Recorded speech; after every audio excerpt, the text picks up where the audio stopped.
What's up, guys? Welcome back to the channel, Jimmy Flipping Deals. Thank you so much for joining me. Welcome back. I hope y'all are doing well. I hope sales are just chiming off the hook for you. I really do. I did want to bring y'all along for the journey, so here I am, right?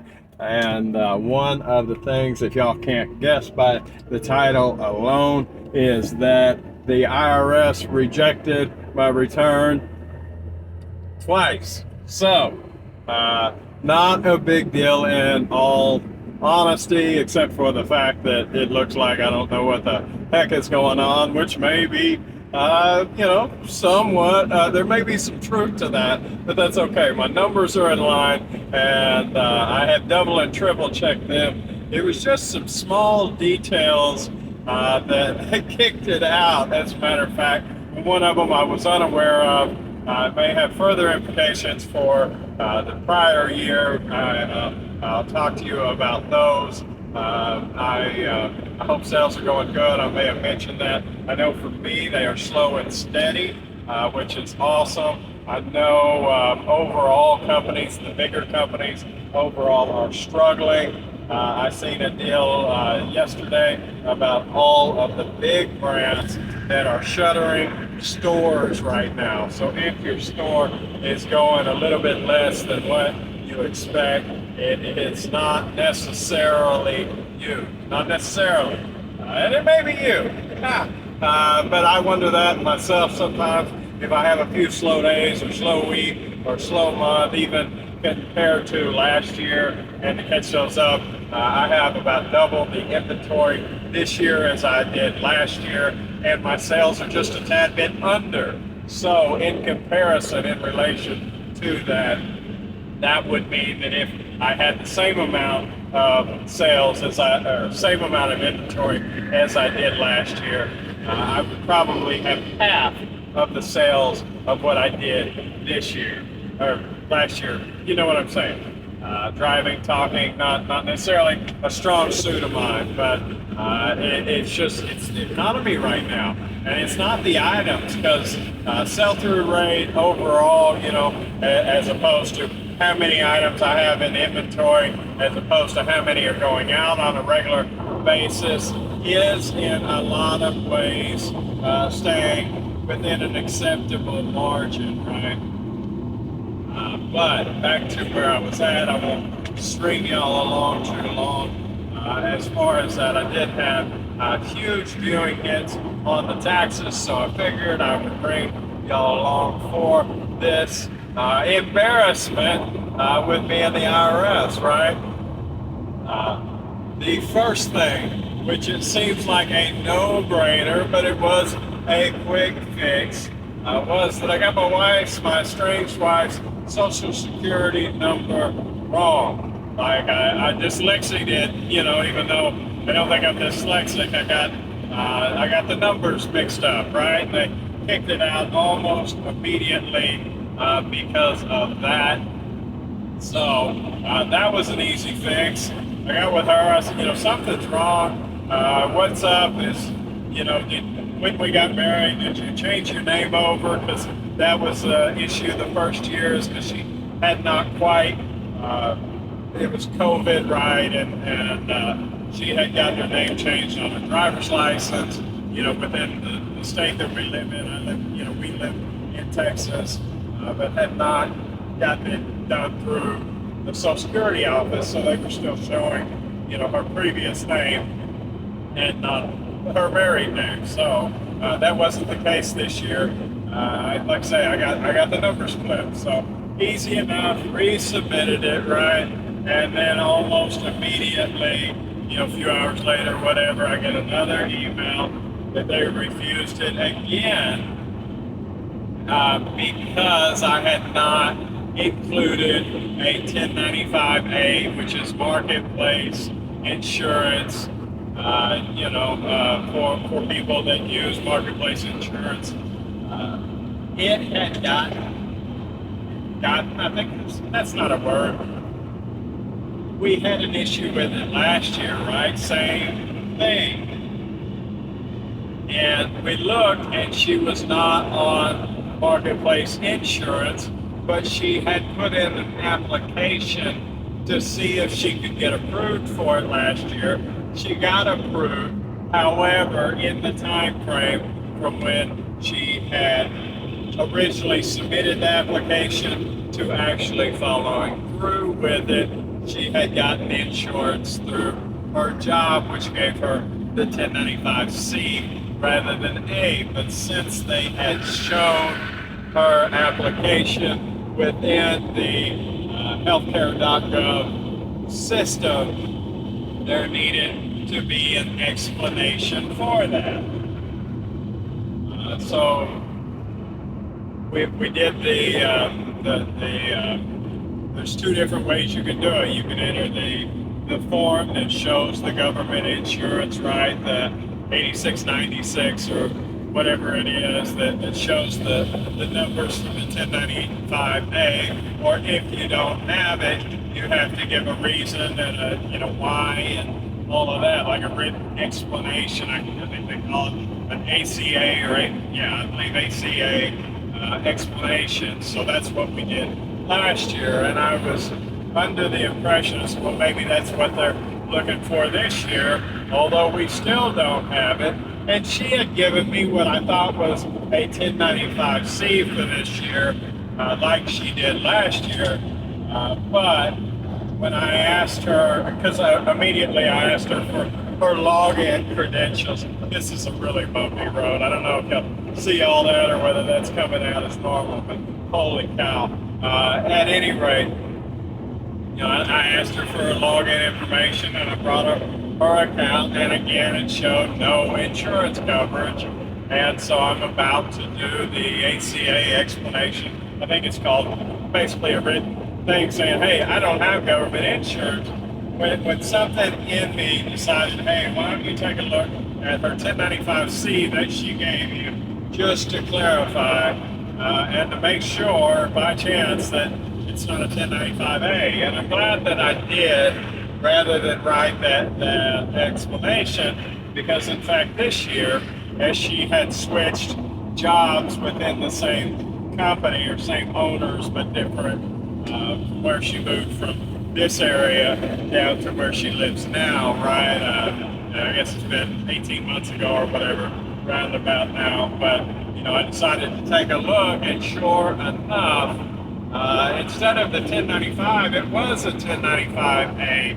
So apparently she has more than one medical profile under healthcare.gov. Apparently they had set up a second one somehow, some way, but I had the 1095A, so I was able to include that information instead of falsely, unknowingly, but falsely writing the explanation, when in fact that didn't apply.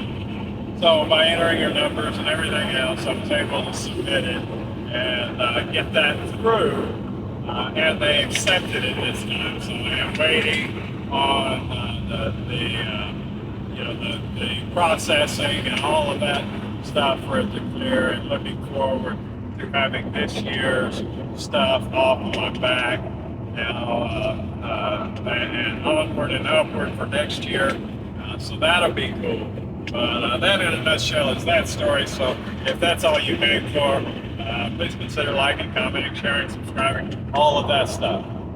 So enough about the taxes.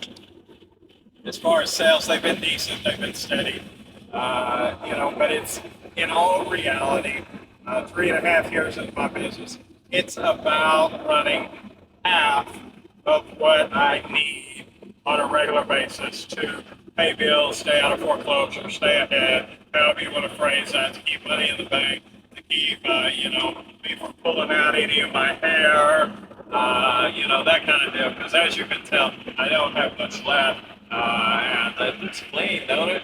Nice. But about half. So I am steadily working on increasing my inventory, because despite the economy, guys, any bit of add that you can do to your inventory with stuff that is desirable, right, will eventually translate to your bottom line, even though it's fractional this year, and fractions still add up. My stocks are definitely a testament to that. So that's exactly what I'm doing with the inventory, steadily building it. Like I said, year over year, it's probably at this current point, wasn't at the end of the year for Christmas, but at the moment now, it's about double what I had this time last year. So that is a beautiful thing. I know that will hopefully translate as time goes on to further perpetuate this pattern of revenue generation, right? So that's where my head has been at. The last few shopping trips that I've done, the merchandise is almost 100% processed. It does look like sometime within the next month. I may talk about this again at a later date in a later video more about it. But right now there has been a surgery that I need, because this isn't just me selling, this is about me, a surgery that I need to get taken care of that looks like should probably, as long as the insurance approves it, which they should do, should happen sometime within the next month. So that is on the horizon. That will put me down at least a few days bed rest off of my feet. Also, it'll probably put me down about a week to 2 weeks of limited duty. So I don't know how or what that looks like for my store. I don't know if the 3 days off my feet doesn't mean that I can't package a few things, 5, 6 things within a 24-hour period, or 10 things. Can I do one every hour? Can I do it off my feet for the most part? I believe I can get set up that way. As he just said, the majority of the time I should be able to get up and, go to the bathroom and get up and feed myself. So should I be able to get up and grab something and put it in a box? Probably. So I don't know that I'm going to shut down the store for a full 3 days, but I definitely anticipate the day of and potentially the next day go ahead and scheduling time away, and then if I can get to it during that time frame, then all the better, and if I can't, then at least I don't get in trouble, so to speak, for not fulfilling my service promise. So I know the major marketplace that I do business with on a regular basis allows you for 15 days per year that you can schedule off other than your typical Saturday, Sunday deal. So that's where my head's at with that. Also, within the next month and a half to 2 months, I do see that I am going to take a trip up to see my daughter. So I believe that is definitely, that's going to take me 3 or 4 days. It's going to be a quick turnaround, but I'm going to make that happen. And if I can work some things out in the process, I do have some bigger plans with that, and possibly in order to keep it a professional business deal, I do have some ideas in mind that should take care of the deductions. So it's both legal and ethical, and like morally right, legally right, to claim the deductions on the way up there and the way back in order to keep it business focused too. Because let's be honest, guys, I literally work 7 days a week. I don't take off. There is, today I've had more time off now than I normally do, and I'm still putting in 8 hours today. I realized that I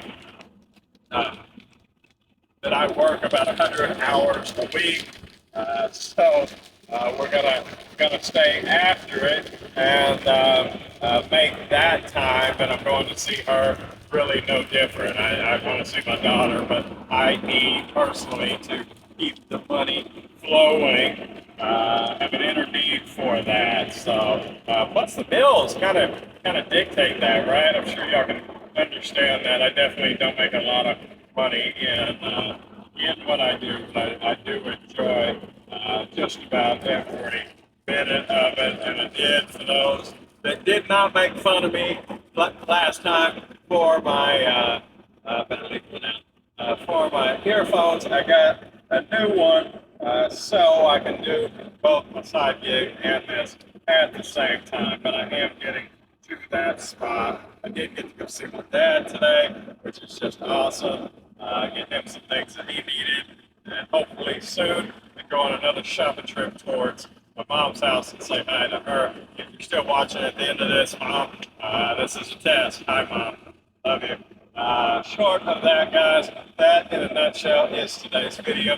Y'all have a wonderful day. Y'all hit me up in the comments. Let me know how things are going. Like, comment, share, subscribe, all that good stuff. Please, and thank you. Y'all have a wonderful day. See you.